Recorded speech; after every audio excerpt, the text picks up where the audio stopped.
NC में रहेगा। जैसे हम एनो करेंगे तो मोटर जो है आपका ऑटोमेटिकली ऑफ होना चाहिए, और अंदर में एक बाल्ब दिया रहता है, ये जल जाता है, ठीक है। यानी कि सेफ्टी के लिए इसे इस्तेमाल किया जाता है। लेकिन सप्लाई चला जाएगा, इधर से खींच के उधर से सप्लाई चला जाएगा। तो आपका जहाँ पर आपका कोयल इंस्टॉल किया जाता है, कोयल से पानी गिरता है, तो पानी गिरने के लिए नीचे में ड्रेन लगाना जरूरी है। यहाँ पर आपका एंट्री हुआ, दो मोटर है, दोनों में जाके कनेक्शन किया हुआ, और ट्रे लगा हुआ प्रॉपर तरीके से, ट्रे लगा के यहाँ पर लेके आया, ये देखिए, ठीक है, लेके आया। और ये आपका पैनल है। आज एयर हैंडलिंग यूनिट के बारे में जानकारी देंगे। एयर हैंडलिंग जो यूनिट है आपका, इसमें क्या क्या आपका डिवाइस लगाया जाता है, और आपका मैनुअली क्या क्या रहता है, और जब हम लोग ऑटो में लेते हैं तब क्या क्या रहता है।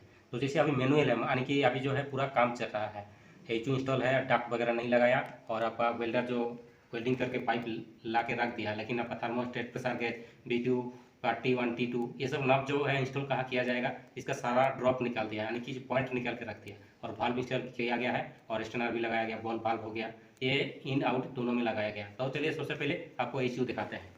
तो जैसे कि ये आपका एचयू है, ठीक है, ये इसमें फिल्टर इंस्टॉल किया जाएगा, फिल्टर इसमें रहेगा, और इसे कहते हैं कॉयल। कॉयल हो गया, ठीक है। अब चलिए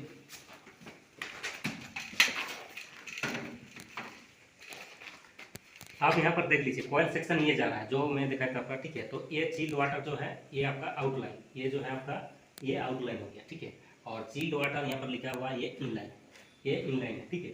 तो सभी में देख लीजिए, यहाँ पर जो है आपका प्रेशर गेज रहेगा, उसके लिए नब निकल दिया है। नीचे में आपका बॉल भाग 2 रहेगा, तो वहाँ भी नब निकल दिया गया है, यहाँ पर 2 नब निकल दिया गया है, ठीक है। और ये ड्रेन पाइपलाइन आउटपुट जो आपका पानी भरेगा, यहाँ निकल दिया, ठीक है। अब उसके बाद आते हैं, यहाँ पर देख लीजिए आपका ये जो ऊपर में दिख रहा है, ये आपका ये जो आपको ऊपर में दिख रहा है, यहाँ पर दोनों में थर्मोस्टेट इंस्टॉल किया जाएगा, ये मैनुअल टाइप का है। उसके बाद ये जो आपका दिख रहा है, ये BTU मीटर है, ब्रिटिश थर्मल यूनिट मीटर। ये आपका कितना इसमें ले रहा है, यूज हो रहा है कितना, ये सारा इसमें डिटेल शो होता है, ठीक है। उसके बाद इसका जो नब जो ये आपका दिख रहा है, ये नब 2 इंस्टॉल होगा, ठीक है, एक उसमें जाएगा और एक इसमें आएगा, तो दोनों का भी यहाँ पर नब निकाल दिया है, ठीक है। और उसके बाद आता है, ये जो है ये आपका मोटराइज वाल्व है, ठीक है, 2 वे वाला है, ये BMS से कंट्रोल होगा, ठीक है, BMS से कंट्रोल होगा ये वाल्व है। और ये टम्पोस का है, ठीक है, हेवी क्वालिटी हाई क्वालिटी का टम्पोस रहता है वाल्व। और उसके बाद आते हैं, ये आपका स्टेनर है, ठीक है, स्टेनर ये है। और इसका उसके बाद आते हैं, तो यहाँ पर 2 और पॉइंट दिया है, एक यहाँ है और आपका एक यहाँ पर दिया हुआ। इसमें आपका टेम्परेचर का बताएगा, इनलेट आउटलेट टेम्परेचर कितना है ये बताएगा दोनों में, और 2 नॉब दिया हुआ। उसके बाद फिर आपका बॉल वाल्व है। एचयू को कुछ प्रॉब्लम हो गया आपका, कुछ कटिंग वगैरह या कुछ एचयू में फ्यूचर में प्रॉब्लम हो गया, तो यहाँ से आपका बॉल वाल्व को क्लोज किया जाता है। उसके बाद आगे चला जा रहा है, आगे में भी इसका दिया हुआ है, यहाँ पर देख लीजिए, यहाँ 2 बॉल वाल्व और दिया हुआ है। ये 2 बॉल वाल्व जो है दोनों यहाँ पर जो एचयू है इसको कंट्रोल कर रहा है। और ये 2 जो पाइप है सभी एचयू के लिए गया है, ये और ये। और यहाँ पर और 2 दिया हुआ, तो ये जो है आपका जैसे कैसेट यूनिट होता है, CSU यूनिट, छोटा छोटा जो यूनिट है, इसलिए छोटा वाला पाइप लाइन सेपरेट दिया गया, बड़ा यूनिट के लिए बड़ा बड़ा पाइप दिया है। तो यहाँ पर देख लीजिए, यहाँ पर वार्निंग दिया हुआ कि पहले आप मोटर बंद कीजिए, उसके बाद इसको ओपन करना है, ये ध्यान रखिएगा, ठीक है। मोटर पहले बंद करना है, जब आपका एचयू चल रहा है मोटर पहले बंद कीजिए, उसके बाद मतलब 10-15 मिनट बाद इसको ओपन करना है। नहीं तो क्या होगा, ये जैसे खुलेंगे ना हम, तो हमको यहाँ से खींच के घुसा लेगा। जैसे अगर चालू लाइन में खोल देंगे तो खींच के घुसा लेगा, मतलब क्या होगा उसके बाद पता नहीं है, ठीक है। तो इसका भी मतलब प्रोविज़न है कि मतलब इसको जैसे खुलेंगे ना, तो ये मोटर ऑटोमेटिकली बंद होना चाहिए। जैसे कहता है फायर इंटरलॉक, एग्जिट इंटरलॉक, ये लिमिट स्विच दिया हुआ है ना, ये लिमिट स्विच से कनेक्शन रहता है मोटर का, ठीक है। यहाँ से वायरिंग करके आपका जो स्टार्टर पैनल है वहाँ तक ले जाता है केबल। तो जैसे ये एनसी में रहेगा, जैसे हम एनो करेंगे तो मोटर जो है आपका ऑटोमेटिकली ऑफ होना चाहिए, और अंदर में एक बाल्ब दिया रहता है, ये जल जाता है, ठीक है। यानी कि सेफ्टी के लिए इसे इस्तेमाल किया जाता है, लेकिन बहुत सारा प्रोजेक्ट में ये नहीं लगाता है। और मोटर यहाँ पर देख लीजिए 2 लगा हुआ है, एक मोटर इधर है, एक मोटर आके है, उधर भी एक डोर है और इधर भी एक डोर है, 2 डोर दिया है, 2 फैन भी है, ठीक है। ये फैन हो गया। और ये फैन जो है आपका देख लीजिए, बेल्ट वाला सिस्टम नहीं है कि आपका बेल्ट घूमेगा तो अब ये आपका हवा जाएगा, या बेल्ट खराब हो गया तो आपका सप्लाई एयर नहीं जाता था, तो ये वाला सिस्टम नहीं है, ये अपडेट होकर नहीं आया है, ठीक है। ये हो गया मेन, ये जो है आपका सप्लाई लाइन चला जाएगा ऊपर तरफ जो दिया हुआ है, यहाँ टाक इंस्टॉल किया जाएगा, यहाँ से सप्लाई लाइन चला जाएगा, ठीक है। और उसके बाद जैसे कूलिंग हवा जो है इधर से खींचेगा, खींच के फिर उधर से आपका सप्लाई चला जाएगा, इधर से खींच के उधर से सप्लाई चला जाएगा। तो आपका जहाँ पर आपका कोयल इंस्टॉल किया जाता है, कोयल से पानी गिरता है, तो पानी गिरने के लिए नीचे में ड्रेन लगाना जरूरी है। ड्रेनेज लाइन जो है पाइप होते हुए, ये आपका ड्रेनेज जो आपका आउटलेट पाइप से पानी चला जाता है, ठीक है। और आपका इशू है तो इलेक्ट्रिकल सप्लाई यहाँ पर आपका एंट्री हुआ, 2 मोटर है, दोनों में जाके कनेक्शन किया हुआ और ट्रे लगा हुआ प्रॉपर तरीके से, ट्रे लगा के यहाँ पर लेके आया, ये देखिए, ठीक है, लेके आया। और ये आपका पैनल है, ये आपका पैनल है। जैसे 2 मोटर है तो 2 VFD दिया गया है। इसमें आपका स्टार डेल्टा या डोल स्टार ऐसा कुछ सिस्टम नहीं है, ये VFD से डायरेक्ट रन होगा, ठीक है। यहाँ पर सबसे पहले इनपुट केबल आपका यहाँ पर आएगा, यहाँ से उसके बाद आपका MPCB में आएगा। MPCB से 2 आपका लूप करके दिया गया है। ये जो है लूप करके ट्रांसफार्मर एक इसमें दिया, दूसरा इसमें, और ट्रांसफार्मर से फिर आपका आउटपुट एक इसमें गया, एक इसमें गया, और यहाँ से फिर आउटपुट आपका देख लीजिए, ये जो 3 केबल है RYB ये चला गया, और ये अर्थिंग। यहाँ पर न्यूट्रल का कोई आवश्यकता नहीं है, न्यूट्रल का कोई ज़रूरत नहीं है, ठीक है। लेकिन ट्रांसफार्मर एक दिया गया है, यहाँ पर देखिए, ये ट्रांसफार्मर दिया गया वाल्व के लिए, 24 वोल्ट इसमें पावर सप्लाई देगा, ठीक है। देखिए आपका न्यूट्रल बनाया गया है, उसके बाद आपका 24 वोल्ट आउटपुट जा रहा है, ठीक है। अगर वाल्व यहाँ पर जैसे मॉड्यूलेटिंग वाला वाल्व रहता है उसके लिए 24 वोल्ट वाला यहाँ पर दिया हुआ है। और ये जितना पॉइंट दिख रहा है यहाँ पर देख लीजिए, फायर इंटरलॉकिंग का दिया हुआ है, उसके बाद कमांड दिया हुआ, फिर on off auto manual trip, ये जो पॉइंट दोनों का दिया हुआ, इसका भी और इसका भी, दोनों का पॉइंट दिया गया है, ठीक है। ये आपका कम से कम, फिर उसके बाद कंट्रोल देना है, फिर फीडबैक देना है, फिर कम्युनिकेशन का भी आएगा इसमें केबल, ठीक है। तो दोनों VFD का पूरा यहाँ पर कंट्रोल केबल कनेक्शन करना है। ये BMS सेपरेट होगा, ठीक है, BMS का भी वीडियो बनाएगा। और ये MCB दिया गया आपका 3 फेज का इंडिकेटर के लिए, फिर एक डबल पुल वाला दिया है, इसमें सारा को पॉइंट निकालने के BMS को, जैसे कोई चीज़ आपका जैसे ट्रिप होगा तो 230 आपका जाएगा, तो 230 को कन्वर्ट करके यहाँ पर आपका पोटेंशियल फ्री पॉइंट बनाएगा, तो इसलिए यहाँ पर 2 रिले लगाया गया है, ठीक है। 2 रिले से भी पोटेंशियल फ्री पॉइंट बनाया जाएगा। तो ये आपका पैनल का पूरा सारा डिटेल्स दे दिया, ठीक है। अब इसका फ्रंट में इसको यहाँ पर देख लीजिए, ये आपका 3rd फ्लोर HU2 7.5 किलोवाट का है, ठीक है। और सीरियल नंबर दिया हुआ U259, phase R phase, Y phase, blue phase, ये मोटर ट्रिप का है, ठीक है। यहाँ पर दोनों का डोर लगा हुआ है, यहाँ से भी आप देख सकते हैं, motor on indication, motor of indication, और सिलेक्टर स्विच। यदि आप मैनुअली चलाते हैं पुश बटन से चलाना होगा, और यदि ऑटो में चलाते हैं तो आपको सिस्टम से, BMS सिस्टम से ऑन करेंगे तो सारा आपको डिटेल्स मिल जाएगा, कितना क्या में चल रहा है, VFD कितना में रन हो रहा है, ये सभी जानकारी आपको। कंडीशनर उपकरण के मुख्य रूप से चिल्ड वाटर या कूलिंग कोयल से बने होते हैं, जिसमें ठंडी हवा जाने वाली पास कराया जाता है। कोयल उपकरण प्राय DX या चिल्ड वाटर कूलिंग कोयल से बने होते हैं। इसमें हवा को घूमने सर्कुलेटिंग के लिए फैन लगाया जाता है। अन्य उपकरण जैसे air filled, fresh air, bypass dampers, heatings coil आदि की आवश्यकता अनुसार जोड़ दिया जाता है। ये संपूर्ण assembly air handling unit HU कहलाती है। एयर हैंडलिंग यूनिट क्या है? एयर हैंडलिंग यूनिट को आवश्यकता अनुसार विभिन्न उपकरणों द्वारा फील्ड में ही बना लिया जाता है या पूर्ण रूप से फैक्ट्री में बनाए गए और असेंबल किए जाते हैं, एक यूनिट के रूप में प्रयोग किए जाते हैं।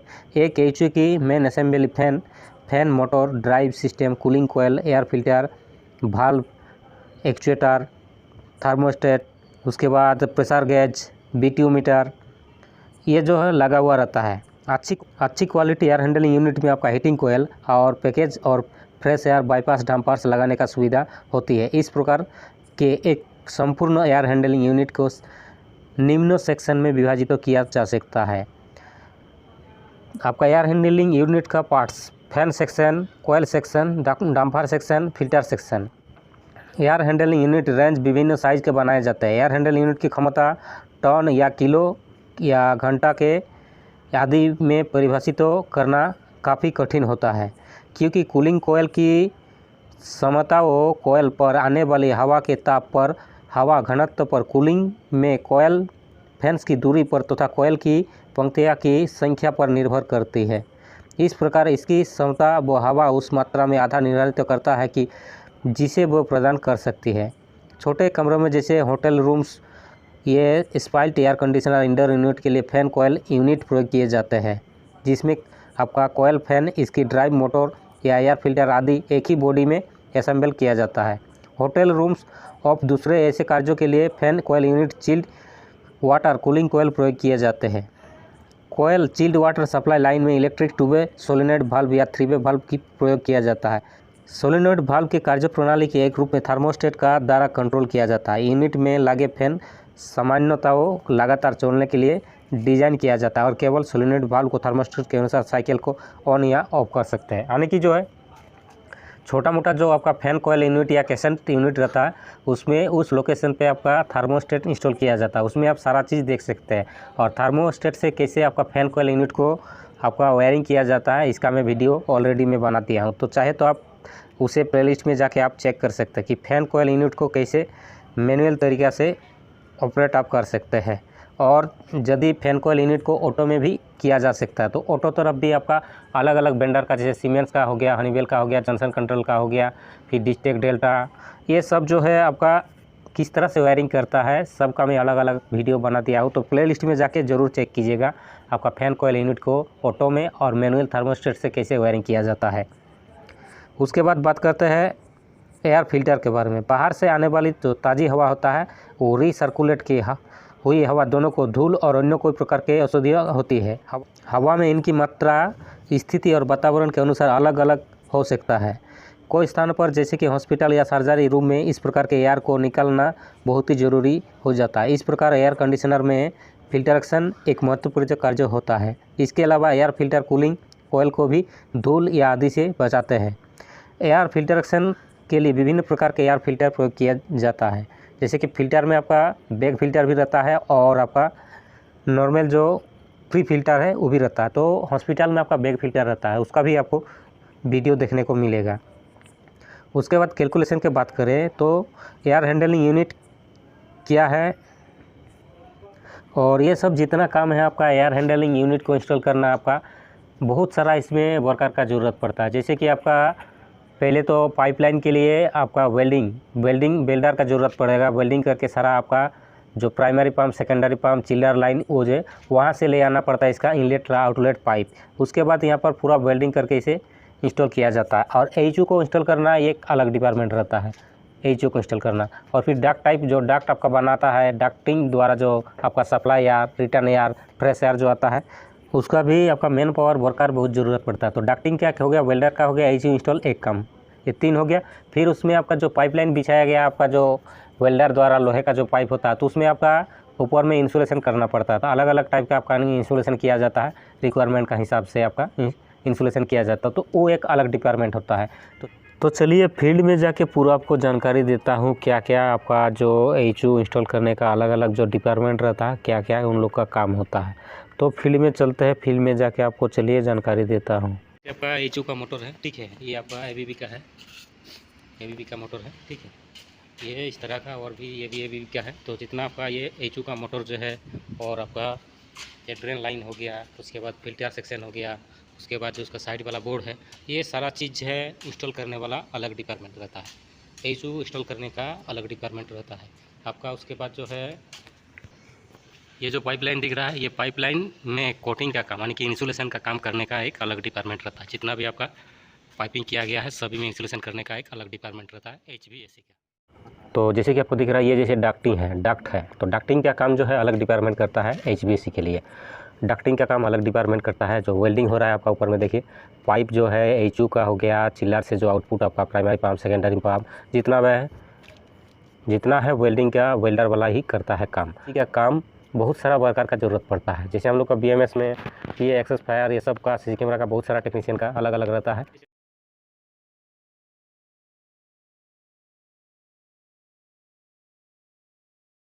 जैसे कि हमारा एचयू है, ये रिटर्न डक्ट है, ये सप्लाई डक्ट है, तो सप्लाई टेम्परेचर इसी में होल्ड करके लगा देना है। उसके बाद आपका वाल्व का बात किया था, जो एयर पॉइंट है, प्रेशर गेज है, ये थर्मोस्टेट है, चिल्लर पाइप में दोनों में लगा हुआ है, इनलेट आउटलेट दोनों में रिटर्न से। और जैसे स्टैटिक प्रेशर सेंसर लगाना है तो कहीं पर भी आप इसमें डक्ट में इंस्टॉल कर दीजिए। फिर आता है आपका CO2 RH सेंसर, तो ये रूम का अंदर कहीं पर PVC बॉक्स में उसको लगा के इंस्टॉल कर सकते हैं। केबल डाल दिया हूँ सब ऊपर में। फिर आता है आपका जो डंपर है, रिटर्न डक्ट सप्लाई डक्ट में डंपर लगा हुआ है, देख लीजिए। इसका जो है DI पॉइंट में जाता है और 24 वोल्ट पावर DI। फिर आता है आपका filter, pre filter, fine filter यहाँ पर है, ये है प्री फिल्टर। जैसे आप लोग जानते हैं प्री फिल्टर हो गया, ये फाइन फिल्टर लंबा रहता है, ये हॉस्पिटल है, इस कारण 2 फिल्टर लगा हुआ है। तो इसको इंस्टॉल कहाँ करेंगे, जैसे इधर पे तो पूरा डोर लगा हुआ है, तो उसका पीछे से आप होल करके लगा सकते हैं। तो पीछे से मान लीजिए इस तरह का रहेगा पूरा एचयू, देख लीजिए। तो यहाँ पर ऐसे होल करके पहले ऊपर में डीपीएस लगा लीजिए, फिर यहाँ से पाइप लगा के होल कर दीजिए, और होल करके नब जो है इधर से आना चाहिए। जैसे उधर ऊपर से आ रहा रिटर्न डक्ट, तो ऐसे करके नब इधर से यार आके डीपीएस का स्टेटस बताएगा। 2 डीपीएस लगेगा क्योंकि 2 रिफिल्टर फाइन फिल्टर है। फिर डीपीएस और एक लगेगा एयर फ्लो के लिए, जैसे सप्लाई डक्ट में लगाया जाता है, यहाँ पर कहीं पर भी एक एयर फ्लो के लिए डीपीएस और एक लगा देना है। केबल सब ऊपर में रखा हुआ है, मैंने ट्रे किया, ट्रे का और वायरिंग वगैरह सब मैंने किया, डीडीसी इंस्टॉल किया हूँ। डीडीसी का हाइट 1 मीटर रखा हूँ। चलिए अब स्टेटर पैनल तरफ चलते हैं। जैसे ये स्टेटर पैनल है, इसमें स्टेटर पैनल भी है, बीएफडी है, दोनों का सप्लाई लिया है बीएमएस द्वारा। और इसका जो मेनू है उसमें क्या क्या दिया हुआ थोड़ा चेक कर लेते हैं। जैसे कि पहले से है fire interlock, HU door interlock, remote start, BMS start stop, auto manual, BFD bypass, on off status, trip status, 230 volt AC supply और 24 वोल्ट एसी सप्लाई। ये ट्रांसफार्मर एक दिया हुआ है, इसके लिए 24 वोल्ट एसी सप्लाई लिखा हुआ है, और 230 का भी एसी सप्लाई दिया हुआ है। इतना पॉइंट दिया हुआ। इसमें है on off, auto manual, trip और कमांड। सेम इसमें भी देना है on off, auto manual, trip और कमांड। इसमें 4 कोर का एक्स्ट्रा और देना है, जैसे कंट्रोल के लिए। ये स्टेटर एचयू को ऑन करेगा, ऑफ करेगा, लेकिन कंट्रोल नहीं कर सकता है। उसके लिए बीएफडी लगाया जाता है, जो 0 to 10 वोल्ट तक के कंट्रोल कर सकते हैं, अप डाउन, मतलब जैसे रेगुलेटर हो गया फैन का, उसी तरह से कम बेसी में चला सकते हैं। तो 4 कोर एक्स्ट्रा लगता है। और इसमें बीएफडी कम्युनिकेशन RS485 का आता है, जो यहाँ से कम्युनिकेशन आपको बताएगा क्या क्या आउटपुट जा रहा है। ठीक है, पूरा मतलब ये एम्पियर वोल्टेज सब कुछ इसी में बताएगा। ये देख लीजिए, 4 किलोवाट बीएफडी बाईपास डोल स्टेटस पैनल। यहाँ पर auto manual switch, selector switch, bypass BFD switch. Bypass और बीएफडी का सिस्टम नहीं लिया है। ये सब जितना पॉइंट रहता है on off, auto manual, trip, सब पोटेंशियल फ्री पॉइंट बनाया जाता है। डीआई में कनेक्शन होता है कंट्रोलर तरफ। अब केबल कितना आया हुआ देख लेते हैं। जैसे 1 2 3 4 5 6 7 8 केबल आया है। तो ऑन ऑफ, ऑटो मैनुअल 6 खत्म हो गया, 2, और उसके बाद कमांड 2, बीएफडी का सेपरेट कमांड, ऑटो स्टेटर का सेपरेट कमांड 4 हो गया, फिर 2 कम्युनिकेशन 6 हो गया, और कंट्रोलर फीडबैक के लिए एक 4 कोर दिया, तो 7 हो गया। और एक दिया है आपको ट्रिप के लिए, जैसे एचयू ट्रिप, जैसे फायर आएगा एचयू ट्रिप करेगा, तो उसके लिए कैसे सिस्टम किया दिया जाता है। यहाँ से 2 कोर का डीडीसी पैनल में जाएगा, यहाँ से 2 कोर डीडीसी पैनल में जाएगा, फिर वहाँ से 2 कोर आपका जो फायर का रिले मॉडल लगा हुआ रहता है, मान लीजिए वहाँ पर जो हल्का दिख रहा है, हाँ ये रिले मॉडल है। 2 एचयू है तो सभी जगह सेपरेट सेपरेट। इसका ऊपर में भी एक है, दिख नहीं रहा है उसका अंदर में, हाँ हल्का दिखाया, 2 लगा हुआ है, रिले मॉडल लगा हुआ रहता है। जैसे कहीं पर भी फायर आएगा तो एचयू को ट्रिप कर देगा इस एरिया में। जैसे कि ये डीडीसी पैनल है, ये हॉनिकल का डीडीसी पैनल है, ग्लैंड किया हूँ, पूरा ग्लैंड कर दिया हुआ। जैसे फील्ड साइड में जो भी केबल डालता हूँ उसका मार्किंग यहाँ पर लिख देता हूँ फर्स्ट में, ये जरूरी है, तो आसानी से आप कंटिन्यूटी आपको मिल जाएगा। बाद में जब चेक करेंगे, पैनल टर्मिनेशन करेंगे तब। इसमें एक्स्ट्रा 2 और एक्स्ट्रा और एक ट्रांसफार्मर दिया है, जैसे छोटा वाला में एक ही ट्रांसफार्मर दिया था, इसमें एक्स्ट्रा और दिया है। ये यूपीएस केबल है, ये अभी एंट्री नहीं हुआ है। और ड्रेसिंग ट्रे वगैरह सब मैं नहीं किया हूँ, तो इसके बारे में थोड़ा कमेंट कीजिए कैसा है कैसा नहीं है। उधर एक स्टेटर पैनल है, 2 एचयू है, इसलिए 2 एचयू में 3 कंट्रोलर इसलिए लगाया कि इसमें बहुत ज़्यादा पॉइंट हो रहा है, तो वो पॉइंट एक कंट्रोलर एक एचयू नहीं हो रहा है, इसलिए एक्स्ट्रा और कंट्रोलर लगाया। जैसे एक एचयू है तो वहाँ पर भी पॉइंट ज़्यादा हो रहा है, तो वहाँ पर 2 कंट्रोलर देना होगा। और मतलब दूसरा रूम पे है जहाँ पर सिंगल एचयू है, वहाँ पर 2 कंट्रोलर वाला डीडीसी इंस्टॉल किया गया है। बस इतना ही है आज के लिए, धन्यवाद। सब्सक्राइब कीजिए, जुड़े रहिए।